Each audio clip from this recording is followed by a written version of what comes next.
एक समय था 1970 की ये बात है जब एक कंट्री जो है वो टॉप रिचेस्ट कंट्री के लिस्ट में 20वें स्थान पे आती थी, टॉप 20 कंट्री में आती थी।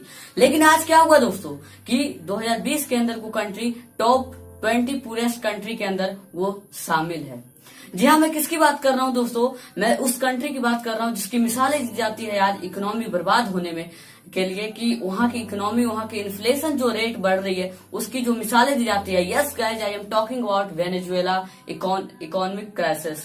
तो आज के इस वीडियो में दोस्तों हम वेनेजुएला के इकोनॉमिक क्राइसिस जो है उसको जानने वाले हैं और ये भी जानेंगे कि आखिर ऐसी स्थिति वेनेजुएला में क्यों हुआ। आज दोस्तों वेनेजुएला की ऐसी स्थिति बन चुकी है कि लोगों को प्रॉपर यहाँ पे जितना खाना चाहिए था वो खाना नहीं मिल पा रहा है, दवाइयां की शॉर्टेज पड़ चुकी है। और एक रिपोर्ट ये बताती है दोस्तों कि 15% जो लोग हैं वहां इमिग्रेशन स्टार्ट हो रहा है और 15% जो वहां की पॉपुलेशन थी वेनेजुएला की, यानी कि 45 लाख, वो लोग अपने कंट्री को छोड़कर बाहर जा चुके हैं। तो आज ये हालत दोस्तों वेनेजुएला के अंदर, तो आज आइए जानते हैं कि क्यों वेनेजुएला के अंदर ऐसी स्थिति होने को लगी। तो दोस्तों यहाँ पे सारा खेल जाता है वेनेजुएला के ऑयल रिजर्वायर की। दोस्तों वेनेजुएला जो है वो दुनिया का सबसे लार्जेस्ट ऑयल रिजर्वायर है। अराउंड 300 बिलियन जो बैरल है वो आपको मिलते हैं यहाँ पे वेनेजुएला के अंदर। और सेकेंड पोजीशन पे आते हैं दोस्तों सऊदी अरबिया 270 बिलियन बैरल के साथ। तो दोस्तों यहाँ पे सारा खेल जो है वो ऑयल रिजर्वायर का ही है। यहाँ पे दुनिया में सबसे ज्यादा तेल, यानी कि दुनिया का 18% अगर तेल आपको कहीं मिलता है तो वो वेनेजुएला के अंदर मिलता है। दोस्तों ये कहानी स्टार्ट होती है 1999 से, जब ह्यूगो चावेज जो है वो वेनेजुएला के प्रेसिडेंट बनते हैं। जब वो प्रेसिडेंट बनते हैं दोस्तों तो ऑयल की प्राइस जो है वो लगातार ही कंस्टेंटली बढ़ती जाती है। और आपको पता है दोस्तों कि जब आपकी किसी भी चीज की प्राइस बढ़ती है तो इकोनॉमी यहाँ पे आपको ग्रो होती है, क्योंकि पता है ग्रोस डोमेस्टिक प्रोडक्ट जीडीपी जो है वो आपको उन सारे ट्रेड बिजनेस का जितना भी आपको खरीदा गया, बेचा गया, इन सारी चीजों से को ही कैलकुलेट किया जाता है और जीडीपी काफी अच्छी होने लगी। और दोस्तों वेनेजुएला के अंदर अगर कोई मेन इनकम सोर्स है तो वो है दोस्तों ऑयल प्राइस। लगातार ही कंस्टेंटली जो है वो ऑयल के दाम बढ़ते जाते हैं। लेकिन दोस्तों आपको पता ही होगा कि जब किसी चीज की बिक्री बढ़ती है तो ये साफ सी बात है कि आपकी इनकम भी बढ़ेगी, रेवेन्यू भी बढ़ेगी। यही चीज होने लगी दोस्तों वेनेजुएला के अंदर। वहां पे जब तेल की प्राइस लगातार बढ़ते गए तो जो इंटरनेशनल मार्केट वहां पे ट्रेड होने लगा और तेल की रेवेन्यू अच्छी बनने लगी। तब ह्यूगो चावेज उस समय के प्रेसिडेंट थे, वो चाहते थे कि सोशल सर्विस किया जाए और सोशल प्रोग्राम चलाया जाए। तो इस वजह से दोस्तों उन्होंने जब रेवेन्यू बढ़ना स्टार्ट हुआ तो वो सारे जो पैसे आते थे उनको यूं कहो तो सोशल सर्विस में दान कर दिया करते थे। मतलब कि वहां पे फूड के लिए सब्सिडी देने लगे दोस्तों, कि मेडिसिन जो है वो सस्ते होने लगे। ऐसी एक समय आया जबकि मैन्युफैक्चर कॉस्ट से भी सस्ती वहां की दवाइयां मिलने लगी, खाने मिलने लगे। लेकिन दोस्तों सोशल सर्विस करते करते दोस्तों क्या हुआ कि जो कॉस्ट थी वो तो बढ़ रही थी, लेकिन हमारी जो प्रोडक्शन कैपेसिटी थी वो घटने लगे धीरे धीरे। और यही हुआ दोस्तों, क्योंकि वेनेजुएला जो था वो पूरी तरीके से प्रिपेयर नहीं था इस चीज के लिए। और कहते हैं कि काउ बॉय जो है ना वो उन्होंने संभाल कर नहीं रखी। उनको चाहिए था कि उन्होंने ना तो अपने जो तेल एक्सपोर्ट पे है उस पे, मिनरल क्रूड पे, ये सब पे अपने ध्यान नहीं, फोकस नहीं दिया, और ना ही कोई अल्टरनेट बिजनेस पे, यानी कि जिससे रेवेन्यू बन सकता था वेनेजुएला के अंदर, उस पे ध्यान दिया गया। और सारा का सारा पैसा जो है वो सोशल सर्विस में दान कर दिया गया। वेनेजुएला के अंदर जो 95% जो रेवेन्यू आते हैं वो तेल से आते हैं, तेल के इनकम से आते हैं दोस्तों। तो समझ सकते हैं वहां की इकोनॉमी कितनी स्पीड से, गति से ऊपर जा रही होगी। और एकाएक अगर कुछ सडनली अगर कुछ हो जाता है तो आप समझिए कैसा लगेगा उस कंट्री को। अचानक एक मोड़ आता है दोस्तों जिसका वेनेजुएला को हमेशा से डर नहीं था, लेकिन उसे डर ये रहना चाहिए था कि अगर आज हमने इस गलती को दोहराई तो आगे हमारे साथ और भी कुछ हो सकता है। अचानक क्या हुआ दोस्तों कि जिस तरह से तेल के दाम ऊपर बढ़ रहे थे, अचानक ही दोस्तों तेल के दाम इंटरनेशनल मार्केट में घटने लगे। और क्योंकि प्राइस तेल के घट रहे थे तो रेवेन्यू भी यहाँ पे लो आने लगा। और हुआ वही दोस्तों जिसको वेनेजुएला का डर था। दोस्तों 2013 में दोस्तों उस समय के जो प्रेसिडेंट थे ह्यूगो चावेज, उनको हार्ट अटैक से उनकी मृत्यु हो जाती है। और उनके जो राइट हैंड रहते हैं निकोलस मदुरो जो है वो प्रेसिडेंट बनते हैं वेनेजुएला के। और तब से दोस्तों ये जो कंडीशन है वेनेजुएला की वो और बिगड़ते से बिगड़ती चली जाती है। खराब से बदतर स्थिति उनके कार्यकाल में होती है दोस्तों मैंने आपको बताया था कि जो ह्यूगो चावेज थे उन्होंने फूड को काफी सस्ता कर दिया, मेडिसिन के दाम वो मैन्युफैक्चरिंग कॉस्ट से नीचे लेकर आए। इस वजह से दोस्तों जो वहाँ की लोकल कंपनियां थी, जैसे हमारे यहाँ की दोस्तों रिलायंस है, टाटा है, इन सबको अगर ये किया जाए कि स्टील जो बना रहे हैं, जो टाटा जो स्टील बनाता है उसके अगर प्राइस को मैन्युफैक्चरिंग कॉस्ट से भी कम कर दिया जाए तो क्या वो कंपनी सस्टेन कर पाएगी? नहीं। तो यही हुआ दोस्तों कि जब मेडिसिन के प्राइस आधे कर दिए गए, मैन्युफैक्चरिंग कॉस्ट से नीचे कर दिए, तो वहाँ की जो प्राइवेट कंपनियां थी वो धीरे धीरे करके बंद होने लगी। लेकिन दोस्तों दिक्कत क्या होने लगी कि लोगों को फूड तो चाहिए था, मेडिसिन तो चाहिए थी, और भी जो तरह तरीके की जो सुविधाएं थी वो तो लोगों को चाहिए थी। लेकिन दोस्तों क्या होता है ना कि जब आपके पास रेवेन्यू रहते हैं, आपके पास पैसे आते हैं, तब तो आप कहीं से भी कोई चीज इंपोर्ट कर सकते हो। वेनेजुएला भी यही करता था, जब उसके पास रेवेन्यू हाई थी तो वो इंपोर्ट कर लिया करता था, उससे कोई डिफिकल्टी नहीं होती थी। लेकिन जैसे जैसे उसकी जो तेल की कीमत है वो नीचे गिरते गई, रेवेन्यू नीचे आ गया, और साथ ही साथ जो चीजें उनको फूड और सप्लाई जो फूड मेडिसिन की चाहिए थी वो उसकी भी सप्लाई नीचे होने लगी, इंपोर्ट में काफी डिफिकल्टी आने लगी, और रिजल्ट ये हुआ कि आज लोग भूखे पेट सोते हैं कई लोग।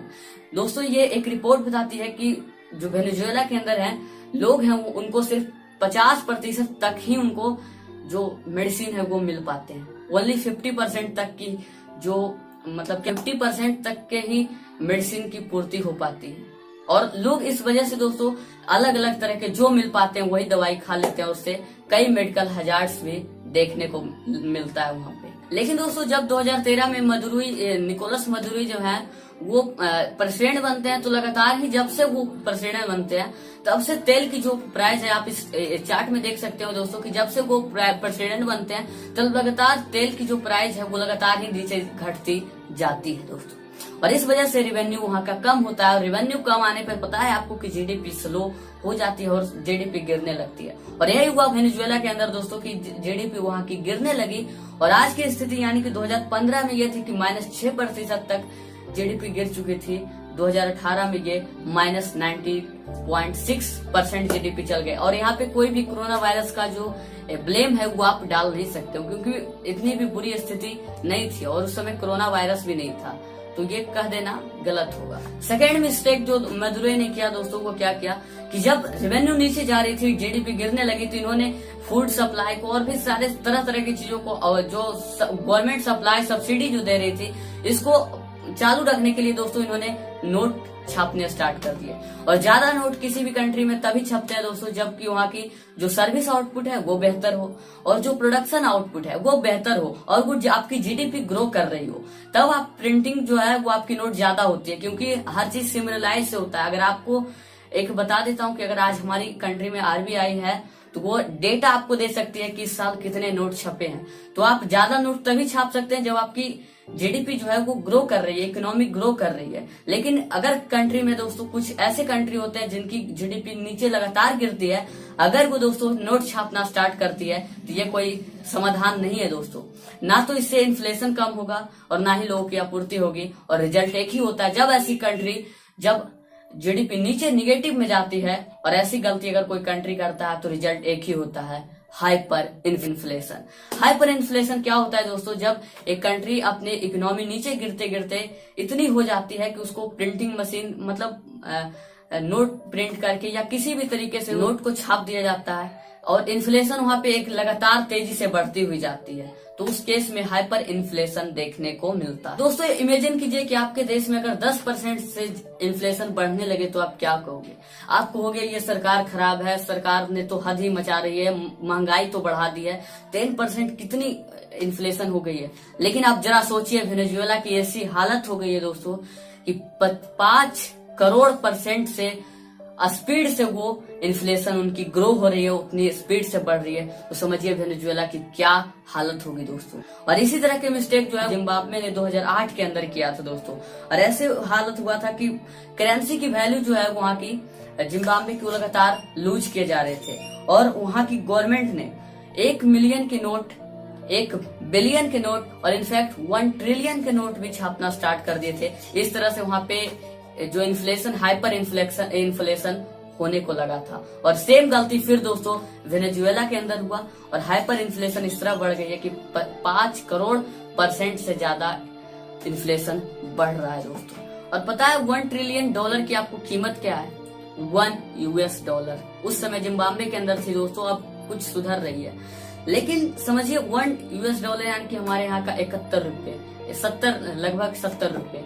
समझिए $1 ट्रिलियन की कीमत जिम्बाब्वे के अंदर यूएस का $1 और इंडिया का 70 रुपए था। समझिए किस तरह से हाइपर इन्फ्लेशन वहाँ बढ़ी हो। और आज इंडिया की इन्फ्लेशन रेट की बात की जाए तो वो है 4.5% से बढ़ रही है, जो कि उतनी भी बुरी नहीं है और ठीक है, स्टेबल है तो बढ़िया है। लेकिन अगर बढ़ती है तो ये दिक्कत वाली बात हो जाएगी। लेकिन एक कंट्री को लगभग 2.5 से 3% अगर इन्फ्लेशन देखने को मिलता तो बेहतर होना चाहिए। दोस्तों 2010 की बात कर रहा हूँ। वेनेजुएला की जो करेंसी है उसका नाम बोलीवर है। तो 2010 में दोस्तों US dollar equal to 8 bolivar था 2010 में। लेकिन दोस्तों अगर आज 2020 की बात की जाए तो वो बढ़कर दोस्तों $1 की कीमत हो गई है 10,000 बोलीवर। तो समझिए इन्फ्लेशन किस तरह से, $1 में 8 बोलीवर होते थे 2010 के अंदर, और 10 साल के बाद दोस्तों $1 में 10,000 बोलीवर इन्फ्लेशन है। हाइपर इन्फ्लेशन इसको कहते हैं दोस्तों वेनेजुएला की आज ऐसी कंडीशन हो गई है कि वहाँ के जो शॉप हैं वो बोलीवर को लेना बंद कर दिए, अपनी करेंसी को लेना बंद कर दिए। वो US डॉलर खोजते हैं किसी भी सामान के बदले दोस्तों। और एक यहाँ पे US ने भी खुन्नस निकाल दी।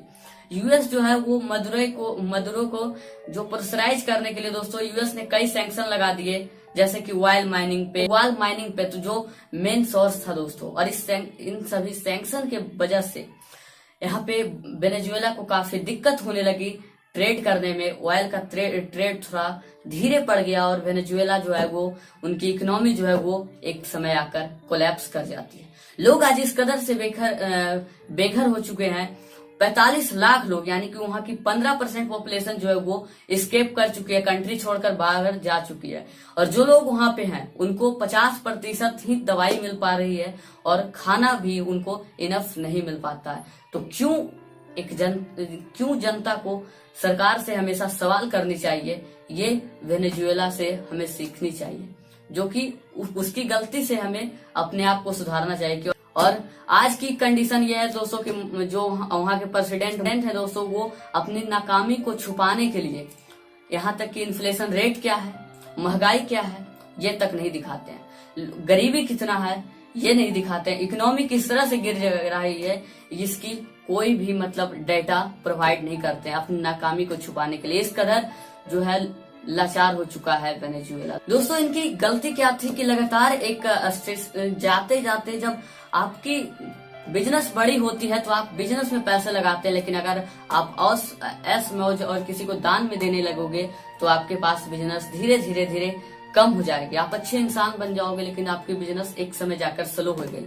दोस्तों यही गलती वेनेजुएला ने किया कि ना तो वो अपनी जो बिजनेस थी ऑयल की जो मेन सोर्स थी तेल पे कोई ध्यान नहीं दिया, उस बिजनेस को एक्सपेंड नहीं करना चाहा, और ना तो दोस्तों कोई और अल्टरनेट इनकम सोर्स ढूंढा जहां से कमाई हो सकती थी। और एक समय जाकर इकोनॉमी तहस नहस हो जाती है जब ऑयल की प्राइस नीचे गिरते हैं दोस्तों। सो गाइस आशा करता हूं कि आप समझे होंगे इस वीडियो में जो मैं समझाना चाहता था। अगर आपको इस वीडियो के बारे में किसी प्रकार की आप अगर राय देना चाहते हैं और आपको लगता है कि वेनेजुएला अगर कुछ करे तो उसकी इकोनॉमी सुधर सकती है तो आप हमें कमेंट बॉक्स में बता सकते हैं। अगर आपको इन्फ्लेशन के बारे में एक डिटेल्ड वीडियो चाहिए तो आप हमें कमेंट बॉक्स में बता सकते हैं। सो अगले वीडियो में फिर मिलेंगे, तब तक के लिए जय हिंद और वंदे मातरम।